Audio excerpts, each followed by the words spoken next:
আমরা অনেকেই ভাবি যে পৃথিবীর সেরা ক্রিকেটার সচিন অথবা সেরা ফুটবলার রোনাল্ডো, সেরা বৈজ্ঞানিক নিউটন, সেরা অ্যাক্টর শাহরুখ খান।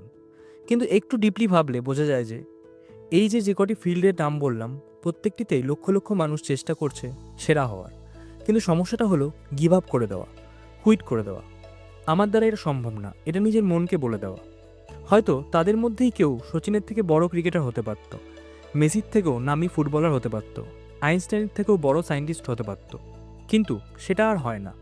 মাঝপথে হাল ছেড়ে দেওয়ার জন্য তারপর তারা সেই লক্ষ লক্ষ মানুষের ভিড়ে হারিয়ে যায়। তো আজ আমি তোমাদের বলবো গিভ আপ করা কেন উচিত নয়। পয়েন্ট নাম্বার 1, গিভ আপ করার জন্য কারণ খুঁজে বের করা খুবই সহজ। তুমি যে কোনো কাজই করো না কেন, প্রথম দিকে সেটা টাফ লাগবেই। বাট একবার যদি মনকে বোঝানো যায় যে হ্যাঁ, এই কাজটা আমি ঠিক করতে পারবো একদিন, সেক্ষেত্রে সময় লাগলেও একদিন না একদিন সেটা হবেই। পয়েন্ট নাম্বার 2, যখন তুমি কুইট করবে তখন তুমি সবাইকে এই মেসেজটাই দেবে যে তুমি কখনো ভাবোইনি যে কাজটি করে তুমি সফলতা পাবে।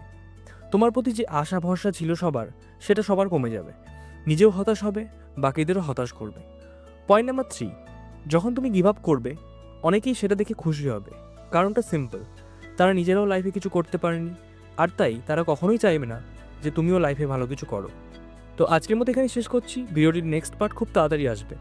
ভালো লাগলে একটা লাইক করো আর চ্যানেলটি সাবস্ক্রাইব করে রাখো এরকম ভিডিও আরও পাওয়ার জন্য। আর সবশেষে থ্যাঙ্কস ফর ওয়াচিং।